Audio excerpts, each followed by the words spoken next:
ஒரு நடிகனுடைய முதலாம் ஆண்டு நினைவு அஞ்சலியை இன்னைக்கு நாங்க நினைச்சு அவருடைய ஆப்சன்ஸை நாங்க பிரசன்ஸா நினைச்சு ஃபீல் பண்ணி செய்யற ஒரு இம்பார்ட்டன்டான ஒரு ஈவெண்ட் தான் இன்னைக்கு.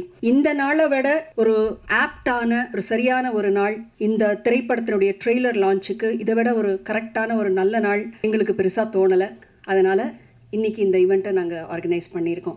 எங்களுடைய வேண்டுதலின் பேரில் வருகை தந்திருக்கும் எல்லாருக்கும், முக்கியமாக சீஃப் கெஸ்ட்னா இதை விட ஒரு ஆப்ட் சீஃப் கெஸ்ட் எங்களால் கூட்டிகிட்டு வர முடியாது. பாலாஜி சார் நடித்த ஒரு ஃபிலிம்க்கு அப்படி ஒரு கலைஞரை பெற்ற அவருடைய தாய் ராஜலட்சுமி அம்மா அவர்களுக்கு எங்களுடைய பணிவான வணக்கங்கள். வருக என்று வரவேற்கிறோம். மேலும் பாஸ்கர் அண்ணா அவர்கள், எனக்கு அவர் பாஸ்கர் அண்ணான்னு தான் நான் கூப்பிடுறேன். Is actually a multifaceted person working in various industries, education, agri and mainly into film production also. So Bhaskar அண்ணா அவர்களை வருக என்று வரவேற்கிறோம். அப்புறம் முக்கியமாக மீடியா நண்பர்கள், சகோதரர்கள், பத்திரிகை நண்பர்கள், சகோதரர்கள், உங்கள் அனைவரையும் பணிவன்புடன் தாழ்மையுடன் வருக என்று வரவேற்கிறேன். இந்த திரைப்படத்தினுடைய ஆடியோ எங்களுக்கு எம்ஆர்டி அவங்க தான் இந்த ஆடியோ எடுத்திருக்காங்க. எம்ஆர்டி ரெப்ரசன்ட் பண்ணி முருகன் சார் அவர்களுக்கு என்னுடைய மனமார்ந்த நன்றிகள். அவங்கள வருக என்று வரவேற்கிறேன். இந்த திரைப்படத்தை சோனி பிக்சர்ஸ் இன்டர்நேஷ்னல் அவங்க தான் டிஸ்ட்ரிபியூட் பண்ணுறாங்க, ரிலீஸ் பண்ணுறாங்க.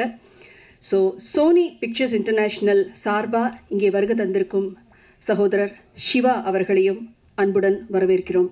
அப்புறம் இப்போ வளர்ந்து கொண்டிருக்கும் ஒரு chocolate boy, a handsome guy and a very good performer on the screen. Jio ஹாட்ஸ்டாரில் ஹார்ட் பீட்ஸுங்கிற அந்த வெப் சீரீஸினுடைய மெயினான ஒரு பர்சன் மிஸ்டர் அர்ஜுன். அந்த பேர் அவருடைய கதாபாத்திரத்தினுடைய பேர். நம்ம திரைப்படத்தில் ஒரு முக்கியமான வேடமேற்று நடிச்சிருக்கிறாரு திரு சாருகேஷ் அவர்களையும் அவர்களுடைய தாயார் அவர்களையும் அன்போடு வரவேற்கிறோம். இந்த படத்தில் டெபியூ பண்ணியிருக்காரு, முதலாக நடித்திருக்கிறாரு ஒரு இம்பார்ட்டண்ட்டான கதாபாத்திரத்தில் ஈஸ்வர் கிருஷ்ணா அவரையும் அன்போடு வரவேற்கிறோம். மனசில் வந்துட்டோ மோனே, அவருக்கு மலையாளத்தில் சொல்லணும், அப்போ தான் கொஞ்சம் புரியும். அண்ட் இந்த திரைப்படத்திற்கு இன்னும் கூட ஆர்டிஸ்ட், முக்கியமாக பாலாஜி சாரோட ரன்னிங் ரோல் மாதிரி பாலாஜி சாரோட எப்பவுமே ஸ்க்ரீன் ஷேர் பண்ணிக்கிட்டே நடிச்சிட்டு வந்த 2 பேர் இருக்காங்க. நடிகர் பாபு அவர்கள் அண்ட் நடிகர் முத்து அவர்கள் உங்கள் எல்லாருக்கும் பரிச்சயம். அவங்களையும் நான் மனசார வெல்கம் பண்ணுறேன். நன்றி முத்து, நன்றி பாபு. அண்ட் இந்த படத்தில் ஒரு 3-4 பாடலாசிரியர்கள் பாடல்கள் எழுதியிருக்காங்க. தாமரை அக்கா, மோகன்ராஜன் சார் அவர்கள், கிரிதர் வெங்கட் சார் அவர்கள். அப்புறம் அதோடு சேர்த்து ஒரே ஒரு பாட்டு, எனக்கும் பாட்டு எழுதணும்னு ஒரு ஆசை முதல் முறையாக ஒரு பாடலை எழுதி அதை கம்போஸ் பண்ணியும் பாடியிருக்கேன். அதனால் இன்னைக்கு மற்றவங்க யாரும் வர முடியல, எங்களுக்காக வந்திருக்கிற கிரிதர் வெங்கட் அவர்களை அன்போடு வரவேற்கிறோம். And over to Shobana. நன்றி.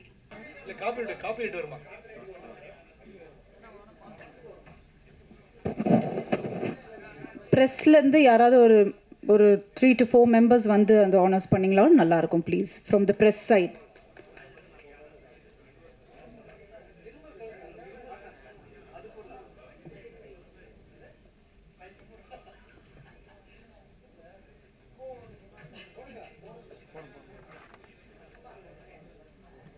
ப்ரெஸ் சைட்லேருந்தும் யாராவது வந்தீங்கன்னா நல்லாயிருக்கும்னு கேட்குறாங்க.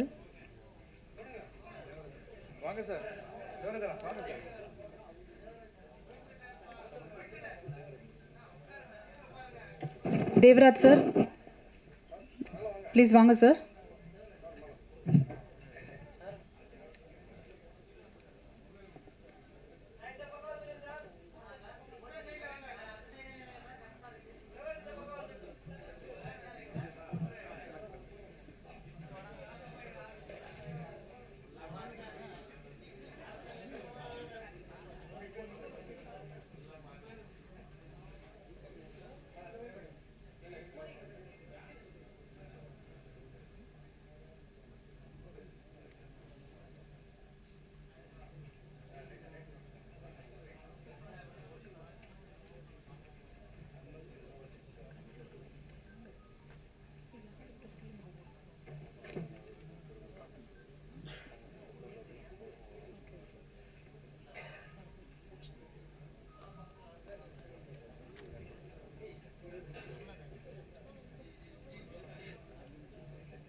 மீண்டும் அனைவருக்கும் பணிவன்பான வணக்கங்கள்.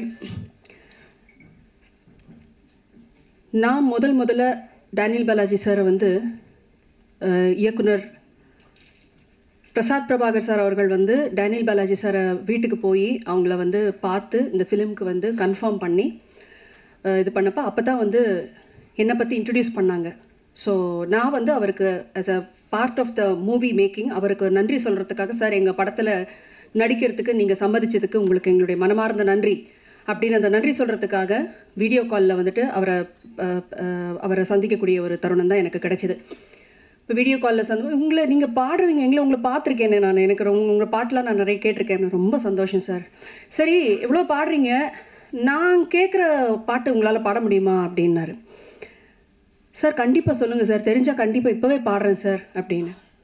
அவர் முதல்ல என்கிட்ட கேட்டது, நம்ம தண்ணீர் படத்தில் வர எம்எஸ்வி சார் அவர்கள் இசையமைத்த சுசிலாம்மா அவர்கள் பாடிய கண்ணான பூமகனே கண்ணுரங்கு சூரியனே அப்படிங்கிற பாட்டு உங்களுக்கு தெரியுமான்னு கேட்டார்.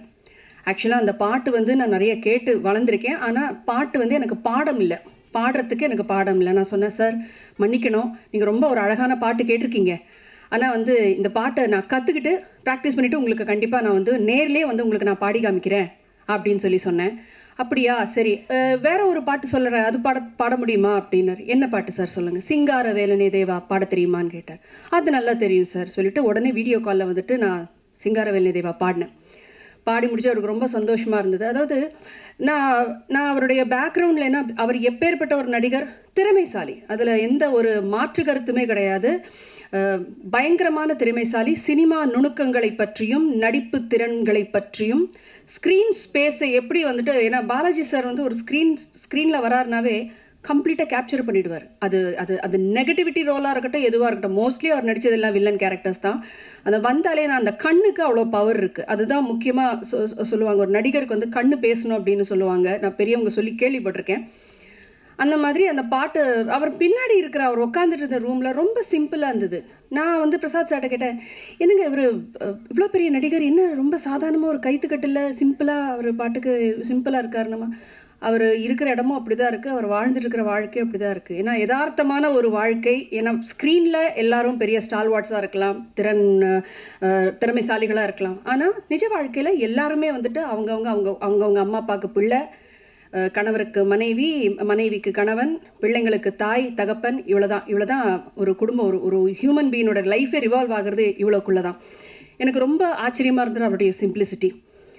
அப்புறம் இந்த பாட்டை வந்துட்டு செய்ய மாதிரி கேட்டார். ஒரு இவ்வளோ நம்மெல்லாம் பார்த்து ரொம்ப மெச்சி ரொம்ப சந்தோஷப்பட்ட ஒரு நல்ல ஒரு ஆர்டிஸ்ட் வந்து நம்ம படத்தில் வேறு நடிக்கிறாங்க பாலாஜி சார். அவர் கேட்டு இந்த பாட்டை கற்றுக்கிட்டு பாடணும்னு சொல்லி ஒரு ஃபியூ டேஸில் வந்து அந்த பாட்டை உட்காந்து படித்து நோட்ஸ் எடுத்து நான் வந்து வாய்ஸ் நோட்டாக அனுப்பினேன். ஏன்னா அவரை பார்க்கக்கூடிய சந்தர்ப்பம் கிடைக்கல, அதனால இது வந்து எக்ஸ்டெண்ட் ஆகக்கூடாது, ஒரு ஆசையாக கேட்டார் அப்படின்னு சொல்லிட்டு அதை வாய்ஸ் நோட்டாக நான் அனுப்பினேன். பிரசாத் சார் வந்து பாலாஜி சாருக்கு அனுப்பியிருப்பார்னு நினைக்கிறேன். அந்த பாட்டை ஒரு சில காரணங்களுக்காக நான் அந்த பாட்டை இப்போ பாட விரும்புகிறேன். ஏன்னா அந்த பாடல் வரிகள் என்ன சொல்கிறதுனா, இன்றைக்கி இருக்கிற தேதிக்கு அந்த மறைந்த அந்த ஆத்மாவுக்கு அது ரொம்பவே வந்து பொருந்தும். அதனால் வந்து வித் யுவர் பெர்மிஷன் அந்த பாடலை ஜஸ்ட் நான் மாத்திரம் தான் பாட போகிறேன், நோ இன்ஸ்ட்ருமெண்ட் நத்திங். பாடலாமா? கேட்குறீங்களா? மைக் கொடுங்க, ஐபேட் கொடுப்பா.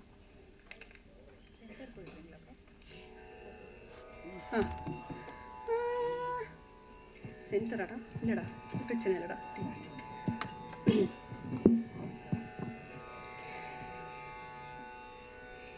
இந்த பாட்டை இப்படி ஒரு தருணத்தில் உங்கள் முன்னாடி நான் பாடுறதுக்கு இப்படி ஒரு வாய்ப்பு வரும்னு நான் எதிர்பார்க்கல. இது சந்தோஷப்படுறதா இல்லை வருத்தப்படுறதான்னு எனக்கு தெரியல. இல்லைடா, இது நான் பாடுறதுக்குடா. இது போதும், பிரச்சனை.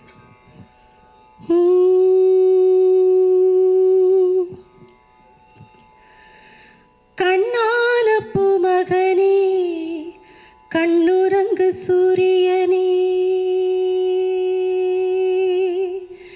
கண்ணான பூமகனே கண்ணுரங்கு சூரியனே, ஆத்தாழுத கண்ணீராக பெருகி வந்து தொட்டில் நனைக்கும் வரை, உன் தூக்கம் கலைக்கும் வரை, கண்ணான பூமகனே கண்ணுரங்கு சூரியனே, கண்ணுரங்கு சூரியனே, கண்ணுரங்கு சூரியனே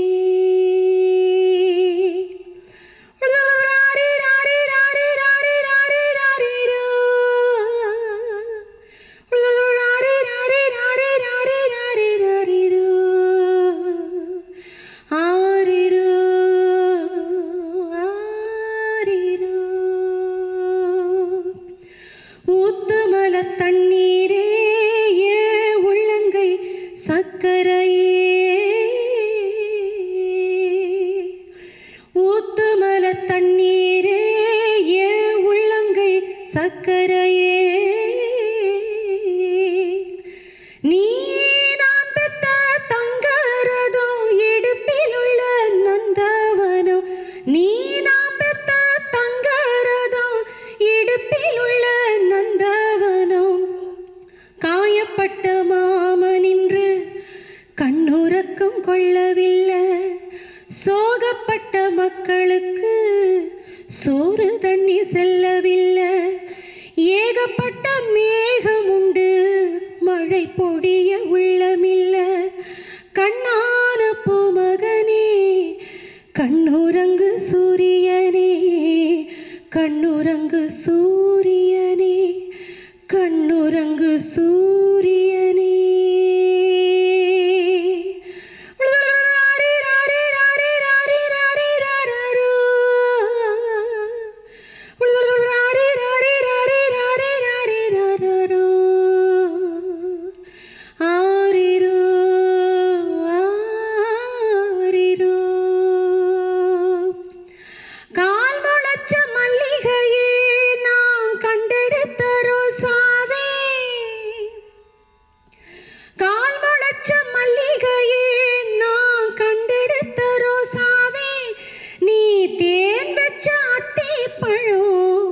முத்தம் தரும் முத்துச்சரோ தண்ணி தந்த மேகமின்று இரத்தத்துளி சிந்துதடா காத்திருந்த பானைக்குள்ளே கண்ணீர் துளி பொங்குதடா வீட்டு விளக்கெறிவதற்கு கண்ணீர் என்ன இல்லையடா கண்ணான பூமகனே கண்ணுறங்கு சூரியனே ஆத்தாழுத கண்ணீர் ஆறாக பெருகி வந்து தொட்டில் நனைக்கும் வரை உன் தூக்கம் கலைக்கும் வரை கண்ணான பூமகனே கண்ணுறங்கு சூரியனே கண்ணுறங்கு சூரியனே ஆரிராரிராரிரோ ஆரிராரிராரிரோ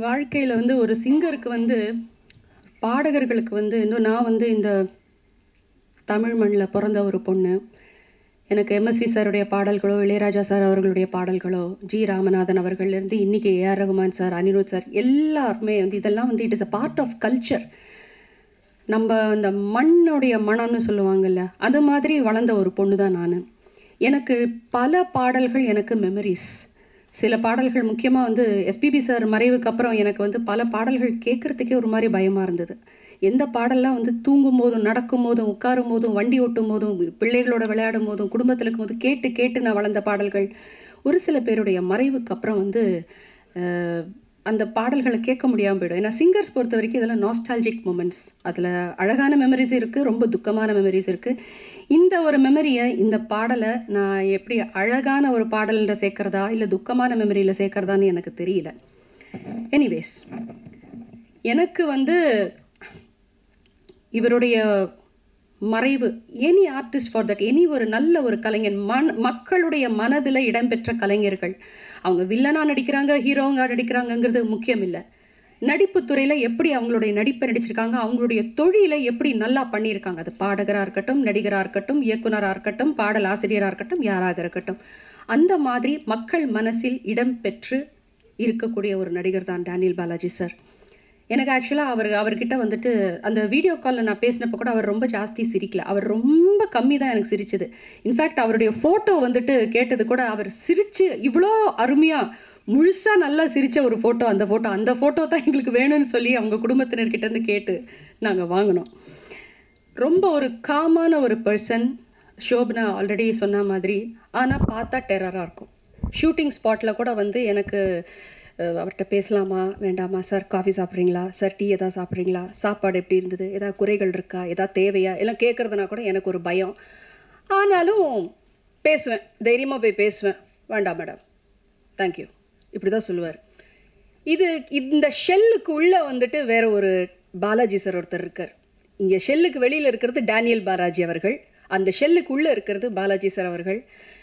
ரொம்ப ஒரு கான்ட்ராஸ்டிங் பர்சனாலிட்டின்னு தான் நான் சொல்லுவேன். படத்தில் ஒரு நடிகரை பார்க்குறதுக்கும் நிஜ வாழ்க்கையில் அவங்களுடைய யதார்த்த வாழ்க்கையில் அவங்கள பார்க்குறதுக்கும் நிறைய வித்தியாசங்கள்.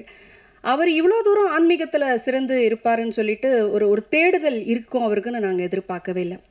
அது மாத்திரம் இல்லாமல் இந்த படம் ஷூட்டிங் நடந்துகிட்டு இருக்கும்போது அதிகமாக வந்து ஈஸ்வர் கிருஷ்ணாவோடையும் சாருகேஷ் அவர்களுடையும் அவர் அதிகமாக பேசியிருக்காரு. அது மாத்திரம் இல்லாமல் அவர் கூட ரன்னிங் கேரக்டராக வந்துட்டு இருந்த பாபு அவர்களோடும் முத்து அவர்களோடும் அதிகமாக அவர் வந்துட்டு பேசியிருக்கிறாரு. அப்போவே வந்து ஈஸ்வர் கிருஷ்ணா கிட்டக்க அவர் சொல்லியிருக்கிறாரு, இதுதான் என்னுடைய கடைசி படமாக இருக்கும், இதுக்கப்புறம் நான் பரிபூர்ணமாக ஆன்மீக வழியில் தான் போகிறதா இருக்கேன். இதில் என்னென்னா, மனுஷன் எவ்வளோ சம்பாதிச்ச காசும் வந்து ஒரு அருமையான ஒரு கோயிலை வந்துட்டு கட்டுறதுக்காக யூஸ் பண்ணியிருக்காரு. அவர் வந்து பயங்கரமான ட்ரெஸ் போட்டுலாம் நாங்கள் வந்து பெருசாக ஆடம்பரமாக ட்ரெஸ் பண்ணி நான் பார்த்தது கிடையாது. அட்லீஸ்ட் இந்த ஆர்பிஎம்மோட ஜேர்னியில் அட்லீஸ்ட் நான் சொல்லணும்னா, சாதாரணமாக ஒரு வேஷ்டி வீட்டில் இருக்கும்போது சாதாரண ஒரு வேஷ்டி கட்டிட்டு தான், ஒரு பனியன் போட்டுட்டு தான் அவர் இருந்திருக்கார். That's contrast thing. அண்டு முக்கியமாக இந்த டைரக்டர் பிரசாத் பிரபாகர் சார் அவர்களோட பாலாஜி சாருக்கு நாங்கள் செட்டிலேயே சொல்லிப்போம். பிரசாத் சாரெல்லாம் நாங்கள் கிண்டல் பண்ண ஆரம்பிச்சிட்டோம். பிரசாத் சார் வந்து எதாவது சீன் பற்றி எக்ஸ்பிளைன் பண்ணுறதுக்கு கொள்றதுக்கு எதாவது வந்தானாக்கா, ஷபா வந்துட்டிங்களா சொல்லுங்கள், இப்படி தான். ஸோ அந்த ஷபாங்கிறத நாங்கள் சொல்லி எங்களுக்கு இதெல்லாம் பயங்கரமான ஒரு ஹாண்டிங்கான மெமரிஸ் ஆகிடுச்சு. ஹியூமராக இருந்த ஒரு விஷயங்கள்லாம் வந்து ரொம்ப ஹாண்டிங் ஆக ஆரம்பிச்சிடுச்சு. ரக்தூல் அங்காள பரமேஸ்வரி அம்மன் கோவில் தான் அவர் ஆவடியில் வந்து கட்டியிருக்கிற கோவில். ரொம்ப அழகான கோவில். உங்களுக்கு கோவில் போகிற பழக்கம் இருக்கிறவங்களுக்கு கண்டிப்பாக ஒரு தடவை போய் விசிட் பண்ணுங்கள். இவரை பற்றி நான் ரெண்டே விஷயம் மாத்திரம்தான் நான் சொல்லணும். நான் சின்ன வயசில் சில படங்கள் நடித்தேன். அதுக்கப்புறம் வளர்ந்ததுக்கப்புறம் அதிகமாக ஒன்றும் படங்களில் நான் நடிக்கலை. சொல்லப்போனால் பாட்டு மேல் ரொம்ப கான்சன்ட்ரேஷன் இருந்து படம் வந்து அந்தளவுக்கு நடிக்கலை. நான் இந்த படம் நடிக்கும் போது எனக்கு பொறுத்த வரைக்கும் நான் ஏதோ ஒரு சில படங்கள் நடித்தேங்கிற எந்த ஒரு அனுபவம், ஒரு கான்ஃபிடென்ஸ் எதுவுமே எனக்கு கிடையாது. நான் ஃபஸ்ட்டு டே செட்டுக்கு வரும்போது டைரெக்டாக பாலாஜி சார்கிட்ட சார் உங்கள்கிட்ட ஒன்று கேட்கணும். என்ன மேடம் சொல்லுங்கள். சார், நீங்கள் நடிக்கும் போது நீங்கள் எப்படி பர்ஃபார்ம் பண்ணுறீங்கிறத பார்க்குறதுக்கு எனக்கு நீங்கள் அனுமதி கொடுக்கணும்னு கேட்டேன். அது எதுக்கு நீங்கள் பார்க்கணும்? இல்லை சார், நான் வந்து நீங்கள் தான் ஏற்கனவே நடிச்சிருக்கீங்களே. சார் இல்லை சார், அவ்வளோ பெரிய வார்த்தையெல்லாம் சொல்லாதீங்க. உங்கள் முன்னாடி அந்த வார்த்தையை சொல்கிறதுக்கெலாம் எனக்கு எந்த தகுதி இல்லை. நான் கற்றுக்கிறேன். என்னை ஒரு ஸ்டூடெண்ட்டாக நினச்சி ஜஸ்ட் அட்லீஸ்ட் நீங்கள் பர்ஃபார்ம் பண்ணுறதை எனக்கு பார்க்குறதுக்கு அனுமதி கொடுங்க. சரி பாருங்கள். ஸோ பல ஷார்ட்ஸ் வந்து அவர் எப்படி ஒர்க் பண்ணார், எப்படி, ஏன்னா ஸ்க்ரீனில் ஒரு நடிகருடைய ப்ரெசன்ஸை, அந்த பர்ஃபார்மன்ஸை பார்க்குறது ஒரு விஷயம். சாதாரணமாக இருப்பார், ஆனால் அந்த ஆக்ஷன்னு சொன்னதுக்கப்புறம் அவருடைய கண், அவருடைய பாடி லாங்குவேஜ் அந்த கேரக்டருக்குள்ளே அப்படியே வந்துடுவார். இது ஒன்று. ரெண்டாவது நான் பகிர்ந்துக்கணும்னு நினைக்கிற ஒரு விஷயம், இந்த படத்தில் ஈஸ்வர் கிருஷ்ணா அவர்களும்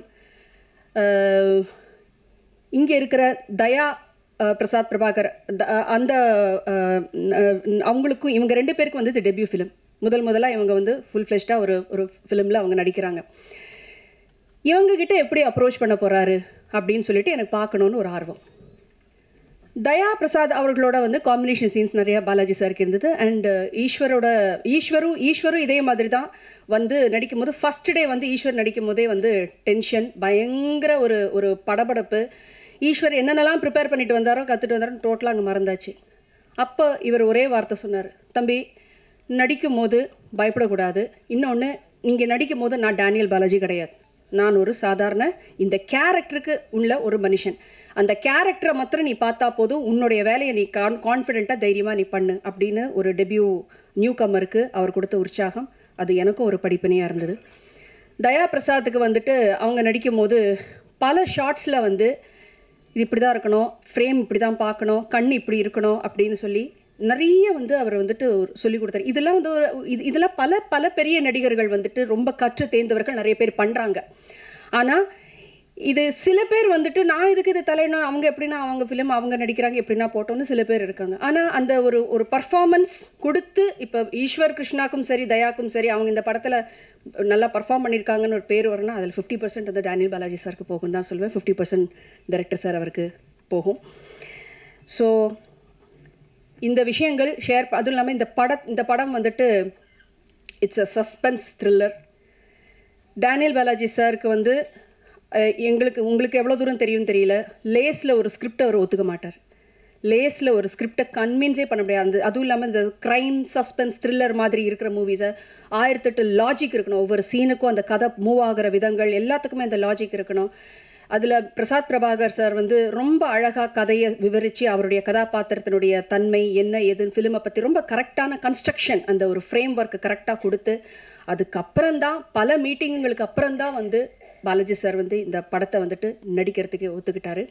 அந்த மாதிரி ஒரு பரிபூர்ண உழைப்பு ஆர்பிஎம் டீம் எல்லாருமே இதில் ஒர்க் பண்ணியிருக்கிற ஆர்டிஸ்ட்டும் சரி இதில் ஒர்க் பண்ணியிருக்கிற டெக்னீஷியன்ஸும் சரி ஒரு பரிபூர்ண உழைப்பு மூலமாக வந்துட்டு இருக்கிற ஒரு ப்ரொடக்ஷன் தான் ஆர்பிஎம்.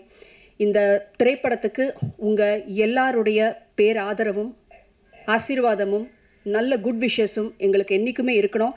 இன்னும் மேலும் மேலும் உழைக்கிறதுக்கு எங்கள் டீம் நாங்கள் தயாராக இருக்கோம். மேலும் மேலும் நல்ல ஆப்பர்ச்சுனிட்டிஸ் இந்த படத்தில் நடித்தவங்க ஒர்க் பண்ணவங்க எல்லாருக்குமே இன்னும் வாழ்க்கை இன்னும் நல்லபடியாக உயரணும் அப்படின்னு சொல்லிட்டு நான் மனசார வேண்டிக்கிறேன். அது மாத்திரம் இல்லாமல் இன்றைக்கி நாள் வந்து அவர் இறந்த நாளாக இருக்கலாம், ஆனால் இன்றைக்கி ரொம்ப விசேஷம். இன்றைக்கி சூரிய கிரகணம் இப்போ நடந்துக்கிட்டு இருக்கு. அது மாத்திரம் இல்லாமல் நிறைய கிரகங்களோட சேர்க்கை ரொம்ப நல்ல விஷயம். இந்த உலகத்துக்கே வந்து நிறைய நன்மை நடக்கக்கூடிய ஒரு தினமாக எல்லாரும் சொல்கிறாங்க. அந்த ஆசீர்வாதம் எல்லாருக்கும் நம்ம எல்லாருக்குமே கிட்டட்டும் அப்படின்னு சொல்லி வேண்டி எனக்கு இந்த வாய்ப்பை அளித்த ஆர்பிஎம் டீம் அவர்களுக்கு நன்றி தெரிவித்து விடைபெறுகிறேன். நன்றி, வணக்கம்.